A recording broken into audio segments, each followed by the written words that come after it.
Leitura Livro dos Espíritos, capítulo 3. Considerações e concordâncias bíblicas concernente à criação. 59. Os povos hão formado ideias muito divergentes acerca da criação. De acordo com as luzes que possuíam, apoiadas da ciência, a razão reconheceu a inverossimilhança de algumas dessas teorias. A que os espíritos apresentam confirma a opinião de há muito partilhada pelos homens mais esclarecidos. A objeção que se lhe pode fazer é a de estar em contradição com o texto dos livros sagrados, mas um exame sério mostrará que essa contradição é mais aparente do que real e que decorre da interpretação dada ao que muitas vezes só tinha sentido alegórico. A questão de ter sido Adão como o primeiro homem, a origem exclusiva da humanidade, não é a única cujo respeito as crenças religiosas tiveram de glorificar. O movimento da Terra apareceu em determinada época tão em oposição às letras sagradas que não houve gênero de perseguições a que essa teoria não tivesse servido de pretexto. E, no entanto, a Terra gira malgrado os anátemas, não podendo ninguém hoje contestá-lo sem agravo à sua própria razão.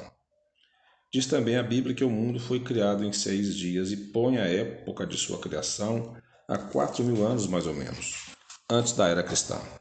Anteriormente, a Terra não existia, foi tirada do nada. O texto é formal. Eis, porém, que a ciência positiva, a inexorável ciência, prova o contrário.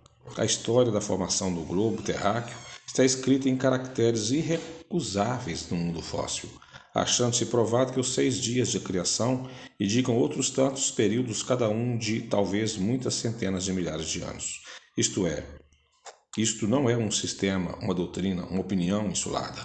É um fato tão certo como o do movimento da Terra, e que a teologia não pode negar-se a admitir, o que demonstra evidentemente o erro em que se está sujeito a cair, tomando ao pé da letra expressões de uma linguagem frequentemente figurada. Dever-se-á daí concluir que a Bíblia é um erro? Não. A conclusão a tirar-se é que os homens se equivocaram ao interpretá-la. Escavando os arquivos da Terra, a ciência descobriu em que ordem os seres vivos lhe apareceram na superfície, ordem que está de acordo com o que diz a Gênese. Havendo apenas a notar-se a diferença de que essa obra, em vez de executada milagrosamente por Deus, em algumas horas se realizou sempre pela sua vontade, mas conforme a lei das forças da natureza, em alguns milhões de anos. Ficou sendo Deus por isso menor e menos poderoso? Perdeu em sublimidade a sua obra por não ter o prestígio de instantaneidade? Indubitavelmente não. Fora mister fazer-se da divindade bem mesquinha ideia, para se não reconhecer a sua onipotência nas leis eternas, que ela estabeleceu para regerem os mundos. A ciência, longe de apoucar a obra divina, mostra, sob aspecto mais grandioso, a mais acorde com as nações que temos do poder e da majestade de Deus, pela razão mesma de ela se haver efetuado sem derrogação das leis da natureza. De acordo com esse ponto com Moisés, a ciência coloca o homem em último lugar na ordem da criação dos seres vivos. Moisés, porém, indica como sendo o do dilúvio universal o ano de 1654, da formação do mundo, ao passo que a geologia nos aponta o grande cataclismo como anterior ao aparecimento do homem, atendendo a que até hoje não se encontrou nas camadas primitivas traço algum de sua presença, nem das dos animais de igual categoria, do ponto de vista físico. Contudo, nada prova que isso seja impossível. Muitas descobertas já fizeram surgir dúvida a tal respeito. Pode-se dar que de um momento para o outro se adquira a certeza material da anterioridade da raça humana, e então se reconhecerá que esse propósito, como a tantos outros, o texto bíblico encerra uma figura. A questão está em saber se o cataclismo geológico é o mesmo a que assistiu Noé. Ora, o tempo necessário à formação das camadas fósseis não permite confundi-los, e desde que se achem vestígios da existência do homem antes da grande catástrofe, provado ficará ou que Adão não foi o primeiro homem, ou que a sua criação se perde na noite dos tempos. Contra a evidência não há raciocínios possíveis. Forçoso será aceitar-se esse fato, como se aceitaram o do movimento da Terra e os 6 períodos da criação. A existência do homem antes do dilúvio geológico ainda é, com efeito, hipotética. Eis aqui, porém, alguma coisa que o é menos. Admitindo-se que o homem tenha aparecido pela primeira vez na Terra 4.000 anos antes do Cristo, e que 1650 anos mais tarde toda a raça humana foi destruída, com exceção de uma só família, resulta que o povoamento da Terra data apenas de Noé, ou seja, 2.350 anos da nossa era.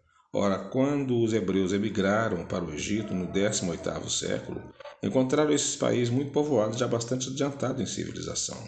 A história prova que nessa época as Índias e outros países também estavam florescentes, sem mesmo se ter em conta a cronologia de certos povos, que remonta a uma época muito mais afastada. Teria sido preciso, nesse caso, que do 24º ao 18º século, isto é, que no espaço de 600 anos, não somente a posteridade de um único homem houvesse podido povoar todos os imensos países, então conhecidos, supostos que os outros não fossem, mas também que nesse curto lapso de tempo a espécie humana houvesse podido elevar-se da ignorância absoluta do estado primitivo ao mais alto grau de desenvolvimento intelectual, o que é contrário a todas as leis antropológicas. A diversidade das raças corrobora igualmente esta opinião. O clima e os costumes produzem, é certo, modificações no caráter físico. Sabe-se, porém, que até onde pode ir a influência dessas causas. Entretanto, o exame fisiológico demonstra haver entre certas raças, diferenças constitucionais mais profundas do que as que o clima é capaz de determinar. O cruzamento das raças dá origem ao tipo intermediários. Ele tende a apagar os caracteres extremos, mas não os cria. Apenas produz variedades. Ora, para que tenha havido cruzamento de raças, preciso era que houvesse raças distintas. Como, porém, se explicará a existência delas atribuindo-se-lhes uma origem comum, e sobretudo tão pouco afastada? Como se há de admitir que em poucos séculos alguns descendentes de Noé se tenham transformado ao ponto de produzir a raça etíope, por exemplo? Tão pouco admissível é semelhante metamorfose quanto a hipótese de uma origem comum para o lobo e o cordeiro, para o elefante e o pulgão, para o pássaro e o peixe. Ainda uma vez, nada pode prevalecer contra a evidência dos fatos. Tudo, ao invés, se explica admitindo-se que a existência do homem é anterior à época em que vulgarmente se pretende que ele começou, que diversas são as origens que Adão, vivendo há 6.000 anos, tenha povoado uma região ainda desabitada, que o dilúvio de Noé foi uma catástrofe parcial, confundida com um cataclismo geológico, e atestando-se finalmente na forma alegórica, peculiar ao estilo oriental, forma que se nos depara nos livros sagrados de todos os povos. Isso faz ver quanto é prudente não lançar levianamente a pecha de falsas doutrinas que podem, cedo ou tarde, como tantas outras, desmentir os que as combatem. As ideias religiosas, longe de perderem alguma coisa, se engrandecem caminhando de par com a ciência. Esse é o meio único de não apresentarem lado vulnerável ao ceticismo.